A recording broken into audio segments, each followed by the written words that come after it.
বন্ধুরা, আপনারা কি পা ফাটা থেকে চিরতরে মুক্তি পেতে চান? তাহলে বন্ধুরা, এক রাতেই সারা জীবনের মতো পা ফাটা থেকে রেহাই পেতে পারেন শুধুমাত্র আজকের রেমেডি ব্যবহার করে। হ্যাঁ বন্ধুরা, একবার ইউজ করেই আপনাদের পা কোমল, নরম, ফর্সা ও উজ্জ্বল হয়ে যাবে। নমস্কার বন্ধুরা, আমি তনুশ্রী। আশা করি আজকের রেমেডি আপনাদের খুবই কাজে আসবে। তাই বন্ধুরা, স্কিপ না করে পুরো ভিডিওটা দেখার অনুরোধ রইল। বন্ধুরা, এই রেমেডির জন্যে প্রথমে যেটা লাগবে সেটা হচ্ছে কলগেট। আপনারা যে কোনো সাদা কলগেট নিতে পারেন। এখানে আমি 1 চামচ সাদা কলগেট নিচ্ছি। কোলগেট নোংরা ময়লা যত জমে আছে পায়ের ভেতরে সেগুলিকে পরিষ্কার করে দেবে, নরম করবে, ফাটা পাকে সুন্দর করে দেবে। এবার নিয়ে নিচ্ছি নুন। এখানে আমি 2 চামচ নুন নিচ্ছি। 1 চামচ কলগেটের জন্য 2 চামচ নুন লাগবে। নুন পাকে পরিষ্কার করতে খুবই সাহায্য করে। এবার নিয়ে নিচ্ছি হলুদ। অল্প পরিমাণে হলুদ লাগবে। হলুদ কাটা ফাটা জায়গাকে রিপেয়ার করতে সাহায্য করে। তাই যখন গোড়ালি ফেটে যায় তখন সঙ্গে সঙ্গে রিপেয়ার করতে সাহায্য করে এই হলুদ। বন্ধুরা, এবার যেটা দিতে হবে সেটা হলো বেকিং সোডা। এখানে আমি 1/2 চামচের মতো বেকিং সোডা নিচ্ছি। এবার নিয়েছি পাতিলেবু। এখানে আমি পুরোটা পাতিলেবু দেবো না, হাফ করে নিচ্ছি। পাতিলেবুর মধ্যে থাকে ভিটামিন সি, পায়ের নোংরাকে দূর করে পাকে কোমল নরম করে এবং সুন্দর করে তুলে। বন্ধুরা দেখুন, পাতিলেবুটা দেওয়ার ফলে এর মধ্যে যে বেকিং সোডাটা আছে সেটা ফুলতে শুরু করেছে। এইভাবে পুরো রসটাই আমি দিয়ে দেবো। এবার আমি এটাকে গুলিয়ে নিচ্ছি। বন্ধুরা, এই রেমেডিটা এতটাই পাওয়ারফুল আপনারা বিশ্বাসই করতে পারবেন না।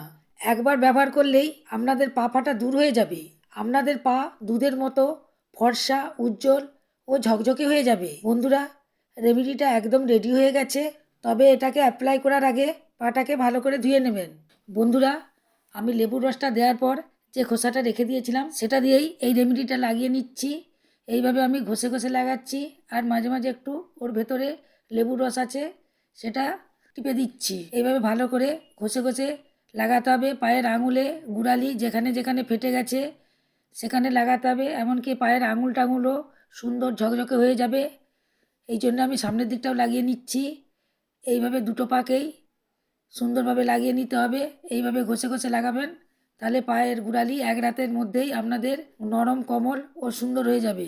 বন্ধুরা, দুটো পায়েই আমি অ্যাপ্লাই করে নিয়েছি। এইভাবেই আমি 10 মিনিট রেখে দেবো। বন্ধুরা, 10 মিনিট পর আমি পা দুটাকে ধুয়ে নেব। কিন্তু ধোয়ার আগে আমি ব্রাশ দিয়ে একটু পাটাকে ঘষে নেব। তার ফলে পায়ের মধ্যে জমে থাকা ময়লা বেরিয়ে যাবে, পাটা সুন্দরভাবে পরিষ্কার হয়ে যাবে। এবার আমি উষ্ণ গরম জল দিয়ে পাটাকে ধুয়ে নিচ্ছি।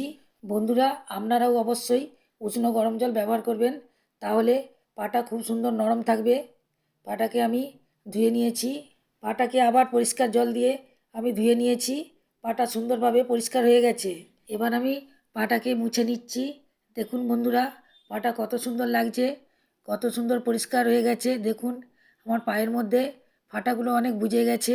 আমি একবার ব্যবহার করেই আমি এই রকম রেজাল্ট পেয়েছি। বন্ধুরা, যাদের পা প্রচুর ফেটে গেছে তারা সপ্তাহে 2-3 বার ব্যবহার করলেই এই রকম সুন্দর রেজাল্ট পাবেন। তারা পা ফাটা থেকে চিরতরে মুক্তি পাবে।